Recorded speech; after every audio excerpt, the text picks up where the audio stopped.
विचारवान उपासक हर समय भगवत चिंतन, इसलिए निरंतर इस अनर्थ से बचने के लिए चिंतन। अगर विषय चिंतन हुआ, हानि हरिवंश के नाम अंतर पर जरा देखो कैसे कैसे प्रवीणता पूर्वक वर्णन कर रहे हैं। हानि हरिवंश के नाम अंतर पर लाभ हरिवंश उच्चत वाणी, तब सुख हरिवंश गुण नाम रसना रटे और बहुवचन अति दुख दानी। यदि नाम वाणी से अलग हुए तो फंस जाओगे, कहीं ना कहीं तुम्हें पिटना पड़ेगा। ये काम क्रोध लोभ मोह मद मत्सर अपने चिंतन में फंसा लेंगे, भारी अनर्थ हो जाएगा।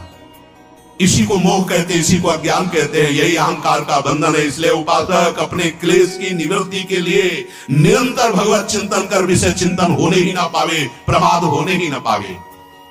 जिस प्रकार उल्टा वैश्या पुरुष को अपनी आसक्ति में फंसाकर सर्वस्व छीन लेती है, उसकी पवित्रता को नष्ट करके पागल बना देती है, ऐसे ही विद्वान पुरुष को भी ये विषय चिंतना, ये विषयासक्ति पागल बना देती है, और वो जो आत्मज्ञान के लिए, भगवत भक्ति के लिए दिव्यता प्राप्त की थी, सब लुट जाती है, नष्ट हो जाता है। बहुत ध्यान देने योग्य बात है। विषय चिंतन, घबरा जाओ कि अब कुछ खतरा होने वाला है। राधा राधा तभी कहते हैं, उसका चिंतन अगर होने लगे तो राधा राधा राधा राधा वो तत्काल डिलीट करता चला जाएगा नाम, वो आपके संस्कार नहीं पड़ने देगा। बड़ी महिमा है भगवत चिंतन की। जैसे कोई निर्मल जलाशय के समीप जाए तो ऊपर काई होती है, अब अगर उसको ज्ञान नहीं तो काई देखकर वापस आ जाएगा। अगर ज्ञान है तो वो काई को हटाएगा तो निर्मल जल दिखाई देगा, लेकिन हटा के जो भी हाथ हटाएगा वो काई ढक लेगी। देखना, उसको बहुत काल तक ऐसे हटाइए और दूर तक हटा दीजिए, फिर आप जल पीजिए, फिर हटाते रहिए, फिर जल पीजिए, आपकी प्यास बुझ जाएगी। ऐसे ही ये वासना ऊपर से नीचे निर्वासनिक आत्मानंद भगवदानंद है, उसका पान करना है तो वासना को ऐसे हटाओ, हटा के फिर वो आ जाएगी। हटाते ही रहो, जैसे तैराक जल काटता रहता है, जैसे पानी पीने वाला उस काई को हटाता रहता है, ऐसे उपासक हर समय वासना के चिंतन को, वासना की क्रियाओं को, भोग संग्रह को ऐसे हटाता रहे, तब वो परमानंद का पान कर पाएगा। एक क्षण भी अलग हुआ तो काई घेर लेगी, तुम्हारा प्रयास निष्फल हो जाएगा, तुरंत उसको ढक लेगी, आत्मविचारहीनता आ जाएगी, भगवत चिंतनहीनता आ जाएगी, फिर माया घेर लेगी। ये सावधानी। जैसे असावधानतावश लक्षच्युतम सद्यदि चित्तमीशत बहिर्मुखम सन्निपते ततस्तः प्रमादतः प्रच्युत केलि कंदुः। खेलने वाला गेंद सोपान पंक्तौ पतितौ यथा तथा। असावधान खिलाड़ी से यदि हाथ से गेंद गिर जाए तो सीढ़ियों पर गिरता हुआ प्रति सीढ़ी नीचे गिरता चला जाएगा। वैसे ही यदि चित्त अपने लक्ष्य के चिंतन से गिरकर विषय चिंतन में चला गया, बहिर्मुख हो गया, तो नीचे गिरता चला जाएगा। कितना नीच आचरण कर देगा सोच नहीं सकते। बीच में सदगुरु लोप ले, महापुरुष बचा ले। जब महाराज ययाति स्वर्ग से गिर रहे थे तो उन्होंने यही प्रार्थना की थी कि मुझे संतों के बीच में गिराना, तो गिर ही नहीं पाए। 4 संत महापुरुष खड़े थे, देखा कि ऊपर से कोई सर के बल नीचे गिर रहा है, बोले तो कोई पुण्यात्मा पतित हो रहा है। तत्काल रोक दिया अपने पुण्य बल से, और हमसे संभाषण करो, कौन हो? तो उनका मैं महाराज ययाति हूं। तो तुम कैसे स्वर्ग से भ्रष्ट हो रहे हो? बोले अहंकार भरी भाषा बोल दिया, इसलिए सारे पुण्य नष्ट हो गए। इनके पुण्य नहीं खत्म हो रहे थे। देवराज इंद्र इनको बुलाए, सभा में सम्मान दिया। सम्मान मिलना भारी विषय है, वो समझ पाए नहीं चाल देवराज की। अरे महाराज, आपका तो इतना पुण्य है कि इतना समय स्वर्ग में हो गया, आपके पुण्य नहीं छीन हो रहे, आपने भारी कोई तपस्या की होगी। तो उन्होंने कहा, ना ऐसा कोई तपस्या हुआ है, ना होगा जैसा मैंने तपस्या की। बोले भ्रष्ट हो जा, क्योंकि तीनों काल के ऋषियों का अपमान कर दिया, सारे पुण्य नष्ट हो गए। अब वो घबरा गए, खोपड़ी के बल गिरने लगे। तब उन्होंने प्रार्थना की, गिर तो रहा हूं पर मुझे संतों के पास गिराना। तो उनका तथास्तु। उनको क्या पता था कि संतों के पास गिरने का मतलब क्या होता है। वो गिरने ही नहीं दिया, वही रोक दिया। महाभारत की कथा है। महाराज श्री परमदानी ऐसे 4 महापुरुष खड़े थे। उन्होंने देखा है कोई तेजो में उल्टा सर किए हुए आ रहा है, कौन है ये? रोक दिया, टेस्ट वही रोक दिया। कौन है आप? तो उनका माया, मैं महाराज ययाति हूं, ऐसा ऐसा शब्द निकल गया। इसलिए बहुत होश में, वाणी मात्र से सारे पुण्य नष्ट हो गए। कहा कि अब तुम नीचे नहीं गिर सकते क्योंकि हमारी दृष्टि में आ गए, जाओ मैं सारे सुकृत आपको देता हूं। तत्काल विमान आ गया। दूसरे ने भी कहा, तीसरे ने, चौथे, जहां थे उससे ऊपर भी ब्रह्मलोक तक जाने की उनकी सामर्थ्य हो गई, विमान से ऊपर नीचे नहीं गिरने दिया। तो अगर बाल की तरह हमारा चित्त भ्रष्ट हो रहा है और कहीं संत मिल जाए, महाभागवत मिल जाए, वही रोक ले, चलो ऊपर उठो, नहीं नहीं चूक हो गई, कोई बात नहीं, ऊपर। इसीलिए मोरे मन प्रभु विश्वासा, राम ते अधिक राम कर दासा। विषयों में लगा हुआ चित्त, विषयों का चिंतन करने वाला चित्त, निरंतर कामना भोग की लालसा से लगा हुआ चित्त कभी भगवदानंद का अनुभव नहीं कर सकता। उपासक को हर वो चेष्टा, हर वो कार्य छोड़ देने चाहिए जिनसे हमारा भागवतिक चिंतन बिगड़े। साफ बात है, हम वही सेवा करेंगे, हम वही रहेंगे, हम वही व्यवहार करेंगे जिससे हमारा भागवतिक चिंतन बढ़े। ऐसी संगोष्ठी में जाना, ऐसी सभाओं का सेवन करना जिससे व्यवहार दृढ़ होता है, जिससे संसार की सत्ता दृढ़ होती है, जिससे भगवत चिंतन छूटता है, जिससे एक पक्ष दूसरे पक्ष की निंदा और हिला करती है, ये भगवत प्राप्ति के मार्ग वाले उपासकों की संगोष्ठी नहीं है। सिर्फ अध्यात्म चर्चा, भगवत चर्चा, भगवत प्राप्ति, भगवत चिंतन, भगवत सेवा, भगवत स्मरण, बस यही हमारा व्यापार है। इस व्यापार में हम घाटा बर्दाश्त नहीं कर सकते। अतः प्रमादान्न परोस्ति मृत्यु, उपासक प्रमाद करेगा मारा जाएगा, मृत्यु। विषय चिंतन ही मृत्यु है, परमात्म चिंतन ही अमृतत्व है। मृत्युर्मा अमृतम गमय, तमसोमा ज्योतिर्गमय, अस्तोमा सदगमय। असत संसार से सद की यात्रा, मृत्यु लोक मृत्युमय संसार से अमृत की यात्रा। विषय चिंतन मृत्यु है, असद है, भगवत चिंतन ही सद है। विषय चिंतन ही तम है, भगवत चिंतन ही ज्योतिर्मय है, तमसो मा ज्योतिर्गमय। अतः प्रमादान्न परोस्ति मृत्युर्विवेकिनो ब्रह्मविदा समाधौ, समाहिता सिद्धिमुपैति सम्यक समाहितात्मा भव सावधाना। सावधान उपासक ब्रह्मवेत्ता महापुरुष का संग करते हुए हर समय भगवत चिंतन परायण रहना। अगर तुम प्रमाद करके विषय चिंतन करोगे तो तुम्हारी मृत्यु हो जाएगी। परमार्थ से नष्ट हो जाना इस सर्वनाश कहा जाता है। बुद्धि का नाश ही सर्वनाश कहा जाता है। स्मृति विभ्रमा, स्मृति भ्रंशात बुद्धिनाशो, और बुद्धिनाशात प्रणश्यति, मर गया, अब किसी काम का नहीं रहा, अब तो जी नहीं सकता। बस वही विषय सेवन, विषय चिंतन। अनंत जन्मों के बाद हमें तो अवसर मिला था निकलने का, फिर उसी में लग गए। ऐसे लोग मिल जाएंगे, ऐसे भोग मिल जाएंगे, ऐसी व्यवस्था मिल जाएगी कि आपको लगेगा बड़े चैन का जीवन है। चैन का जीवन, आग लगे ऐसे चैन में जिसमें बेचैनी ना हो भगवत प्राप्ति की। समाहित चित्त वाले बनो। कई बार वर्णन किया कि साधक का चित्त समाधान हो जाना चाहिए। चित्त का समाधान अपने लक्ष्य में दृढ़। अब मुझे कोई संशय नहीं कि मुझे कहां चलना है, किसको भजना है, क्या पाना है, किसको त्यागना है, किसको पकड़ना है, कोई संशय नहीं, समाधान हो चुका है। समाहित चित्त से आत्मसिद्धि प्राप्त करो, अर्थात तीनों शरीरों से राग रहित होकर अपने स्वरूप में स्थित। जब बुद्धि पवित्र होती है तो बुद्धि की गुफा में ही प्रकाश होता है, उसी प्रकाश में स्वरूप बोध होता है। पक्का ये लिखा पढ़िए और छाती की बात करें। जब मन निर्मल होता है, बुद्धि का निश्चय परिपक्व हो जाता है, तो बुद्धि में एक प्रकाश होता है, उसी प्रकाश में वो दिखाई देता है आत्मस्वरूप। कौन? वो मेरा ही स्वरूप है, वो मैं ही है। निहाल हो जाता है, तभी अखंड प्रसन्नता। ब्रह्मभूता प्रसन्नात्मा न सोचति न कांक्षति। कैसी मस्ती है! ब्रह्मभूता प्रसन्नात्मा न सोचति न कांक्षति, समाः सर्वेषु भूतेषु मत् भक्ति लभते पराम। जैसे अंगूठी, सोने की चैन, सोने की झाला वाला, ये कहने को सब अलग है लेकिन है केवल सोना ही। जैसे सरवा, कटोरा, कलश, कहने को अलग है लेकिन सब है मिट्टी।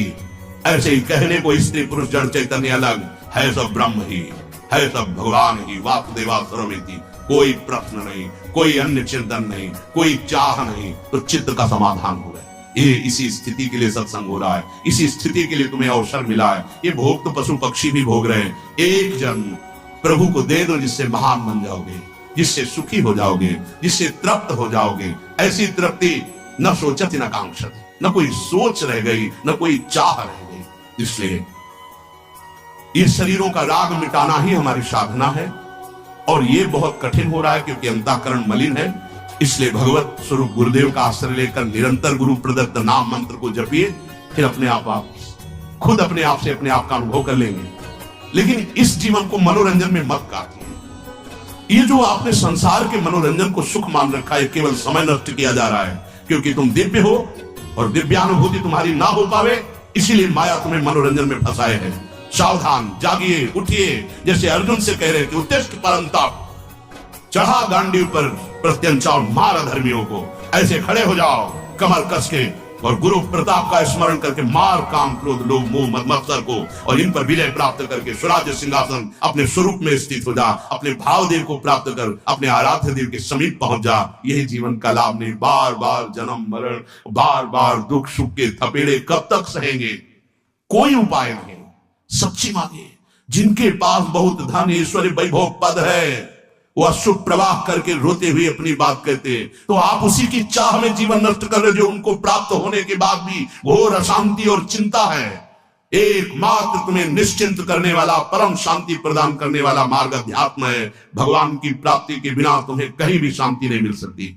इसलिए निरंतर नाम जप करते हुए भगवत आश्रित रहिए। उपासक उपासना के रहस्य को तब तक नहीं समझ पाता जब तक कोई लौकिक पारलौकिक वासना सुरक्षित रहती है। ये वासना बहुत सूक्ष्म होती है, साधना से दब जाती है, पर जैसे वायु का संयोग और फूस का संयोग होने पर चिंगारी पुनः ज्वाला रूप धारण कर लेती है, ऐसे ही साधक के हृदय की वासना साधना से जो चिंगारी रूप में हुई, वो दबी रहती है।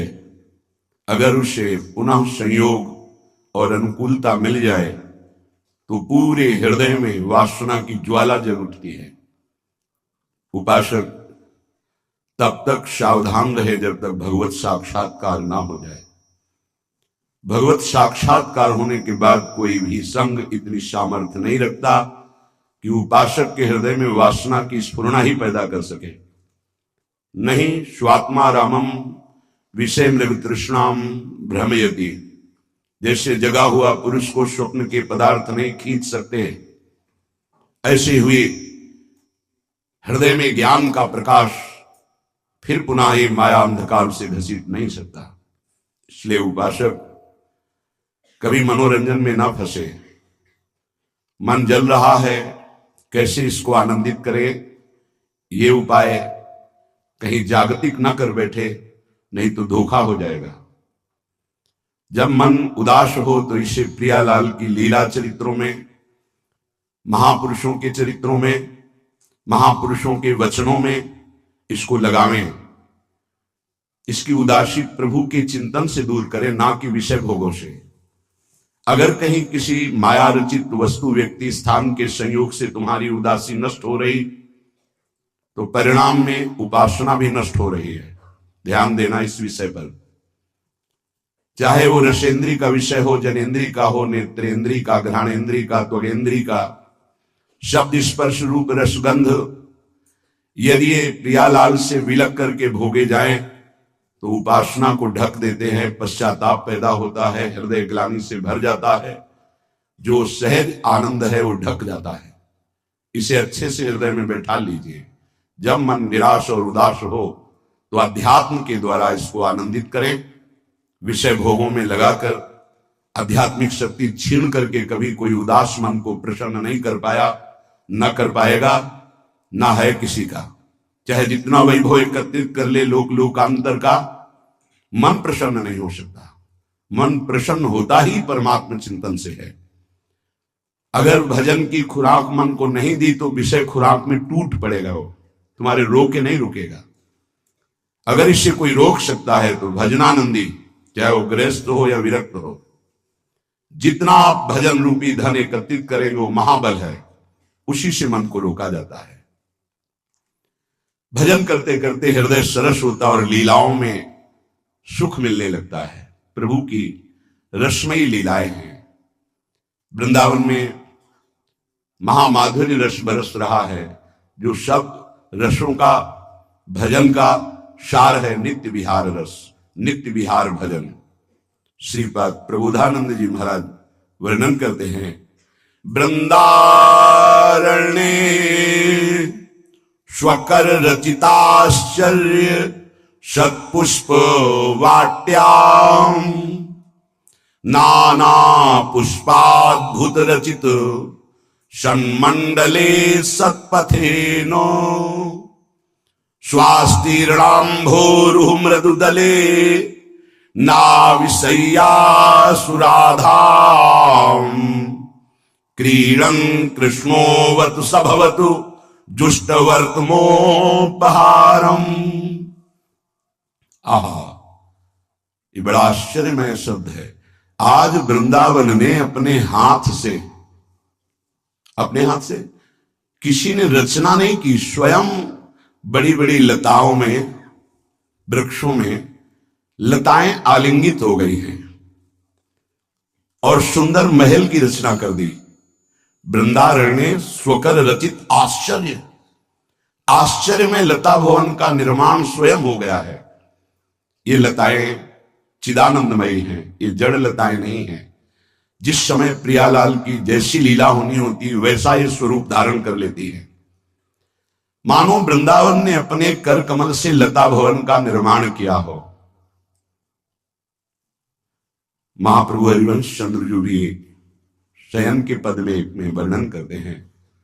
देखत नव निकुंज सुनि सजनी लागत है अति चारु माधविका केतकी लता ले रचो मदन आगारू।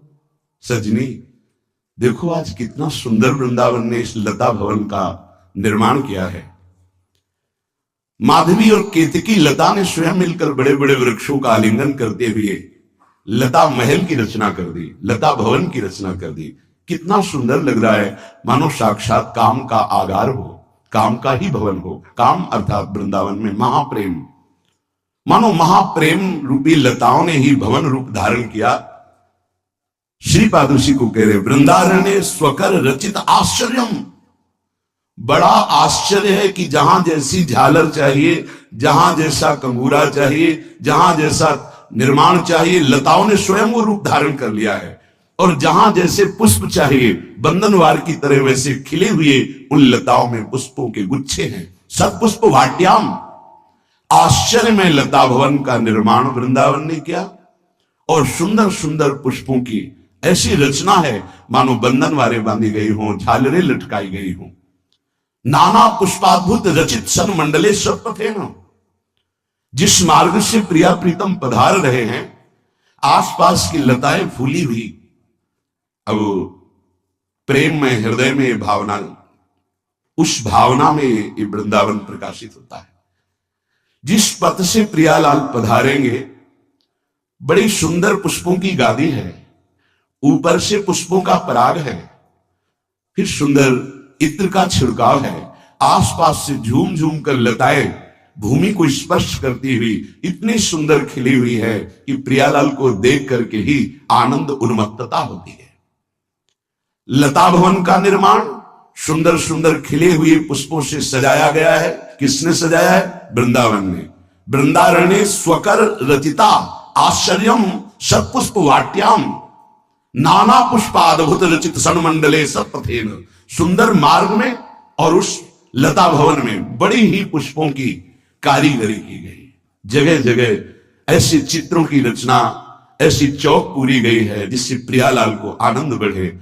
ऐसे पशु पक्षियों का लताओं ने निर्माण किया है। दूर से लगता है वो मयूर बैठा है, वो शुक बैठा है, वो सारिका बैठी। बड़ा आश्चर्य में मंडप है। स्वास्तिर्णाम भोरु मृदुदले नाविशय्यासु राधाम क्रीडन। हमारी प्रिया जो आकर यहां विराजमान होंगी तो मृदु मृदु दलों से, कोमल कोमल कोपलों से वृंदा सखी ने सैया की रचना की है। ये वृंदावन की अधिष्ठात्री देवी है। बहुत ही सुंदर कोमल कोमल पल्लवों से, कमल के दलों से आच्छादित सैया की गई है। अब उस पथ से अभिसार करती हुई हमारी जुगल जोरी सरकार पधार रही है। श्री ध्रुवदास जी कहे, सांवरे किशोर लाल, लाडली किशोरी गोरी, बाहाजोरी एक संग, नीके देखी पाए है। सब सखियां देख रही मार्ग की तरफ।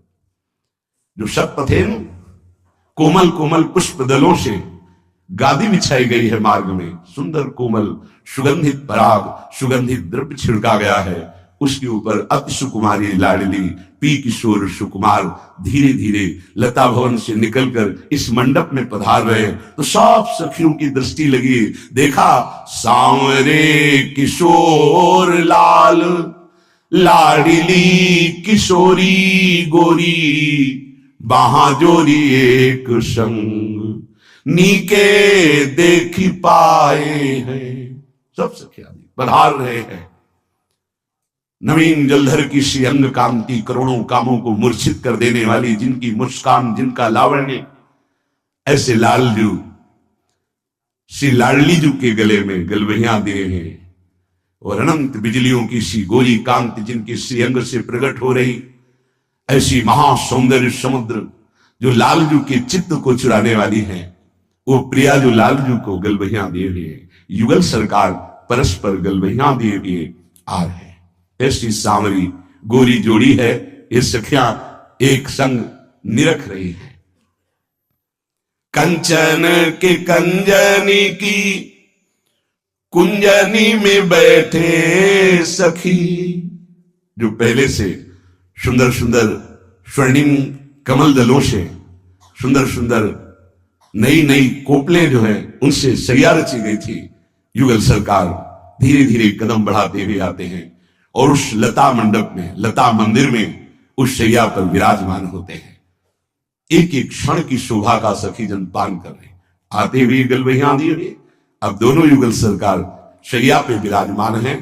कंचन के कंजनी की कुंजानी में बैठे सखी, बीती रति के लिनिशी तो ना अघाए हैं।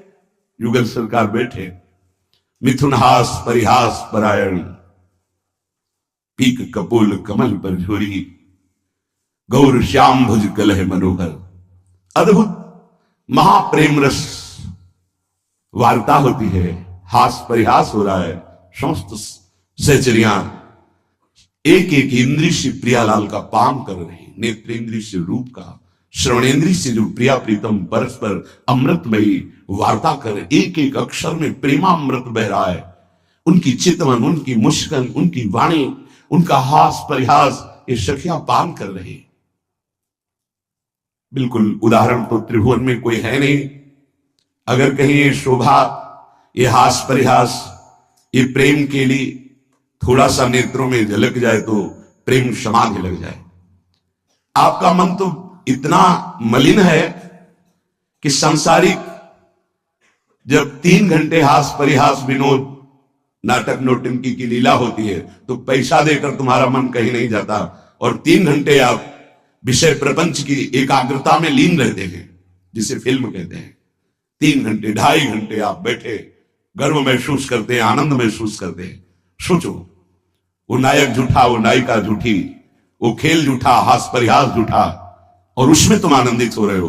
कहीं सच्चिदानंद की मुस्कान देखने को मिल जाए, कहीं सच्चिदानंद का हास परिहास देखने को मिल जाए, कहीं सच्चिदानंद की शोभा निरखने को मिल जाए, तो दशा क्या होगी तुम्हारी। तुम्हारा मन तो झूठे विषयों में भी राजी हो गया, झूठी कहानियों में राजी हो गया। कहीं सच्चिदानंद की लीला देखने को मिल जाए तो प्राणों की आफत आ जाए। ये प्राण आचार्य बल से टिकते नहीं तो प्राणों की सामर्थ्य नहीं आनंद समुद्र को झेल सके। ऐसा परमानंद एक झांकी में है युगल सरकार की। युगल सरकार उस शैया पर बैठे हुए हास परिहास, ये वो प्रभु हैं जो शिव शनकादि अपने ध्यान में जिनको लाने की प्रत्येक पल चेष्टा करते रहते हैं। ये वृंदावन रजोप सेवी रसिक जनों की कृपा से जोरी नेत्रों में नहीं हृदय में ही बस जाती है। ये हृदय निकुंज में खेलने लगते हैं। पूरी रात महा उत्सव चला प्रेम का, तऊ ना घाने हैं। सखियां इस प्रेम चेष्टा को देखकर नहीं अघा रही और प्रियालाल इस प्रेम चेष्टा की क्रीड़ा से नहीं अघा रहे। बड़े चतुर शिरोमणि लाल जो हैं, पर हमारी लाडली जी के सामने इनकी एक भी चतुरता नहीं चलती। भोली है हमारी प्रियाजू, पर 64 कला प्रवीण है, रूप राशि अति चतुर शिरोमणि। लालजू बहुत चतुर शिरोमण है, दृष्टि कहीं और है और स्पर्श कहीं और करना चाहते हैं। कैसे कोई जान पाएगा? दृष्टि कहीं और है तो लगता है इधर, लेकिन चतुर शिरोमणि प्रियाजू समझती है। तो हारनी के ब्याज पिय छुयो चाहे उर्जनी, प्रिया जानी अंचल सो तब ही दुराए हैं। हित ध्रुव परम प्रवीण को अंगनी में, समुझी समुझी मन दो मुस्काए हैं। परम प्रवीण श्री प्रियाजू के आगे लालजू की एक चतुरता नहीं चलती प्रेम क्रीड़ा में। यद्यपि प्रेम कला में दो परम प्रवीण हैं, एक दूसरे की प्रवीणता देखकर दोनों मुस्कुरा रहे हैं और प्रियालाल की प्रवीणता को देखकर सखिया आनंद मगन हो रहे। अद्भुत कुंज में अद्भुत विलास करते हुए लाल पीत फूलनी की कुंज सुख पुंज मध्य, लाल पीत बागे तन दो लाल पहिरे, भूषण की दुति प्रति अंगनी में झलकत, मानो रूप सिंधु ते उठती है लहरें। मंद मंद हंसी कछु रंग भी बातें करे, बेसरी के मोती दो छवि सो थर हरे।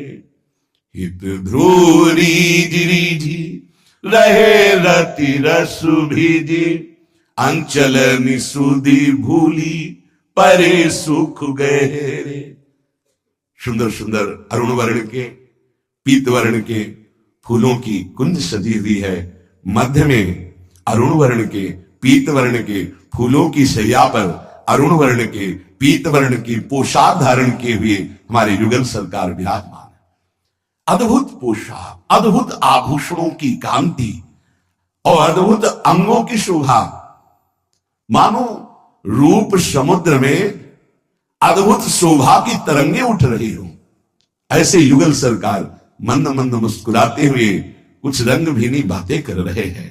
जब बातें करते हैं तो बेसर का मोती श्वास लगने से हिलता है, अद्भुत शोभा हो रही है। प्रिया प्रीतम परस्पर रीझ रहे और सखियां रीझ रीझ कर प्राण न्यौछावर कर रही। ये महासुख चिंतन का है। वृंदावन के रसिक परमहंस इसी शोभा इसी रस में सदैव डूबे रहते हैं। श्रीपाद प्रबोधानंद जी महाराज कह रहे हैं, धन्य है उनका जीवन जो राधा क्रीड़न कृष्णोवतु, जहां श्री प्रिया प्रीतम क्रीड़ा कर रहे हैं वहां दृष्टि पहुंच चुकी है। धन्याति धन्य उनका जीवन है जो युगल सरकार की रूप माधुरी केली माधुरी का पान करके जिनका हृदय पूर्ण रहता है। लोक लोकांतर की कोई पदवी मोक्ष आदि की भी जिनकी चाह नहीं रह गई, वो इस रस का रसास्वादन करते हैं। उपासक अगर कोई वासना रखेगा तो इस उपासना की सिद्धि में बहुत विलंब हो जाएगी। सच्ची कहते हैं कहीं सुख नहीं है। आपका मलिन हृदय इसलिए हर जगह आसक्ति बस चिपक रहा है, ये भोग, ये सुख, ये सुख, ये सुख। सच्ची कहते हैं निर्मल हृदय से अगर आप देखोगे तो इस माया रचित बनावटी संसार में सुख कहां है। किसी को भी मिला होता आज तक तो इतिहास में शास्त्र में कोई लिख देता मैं परम सुखी हो गया, कहीं सुख नहीं।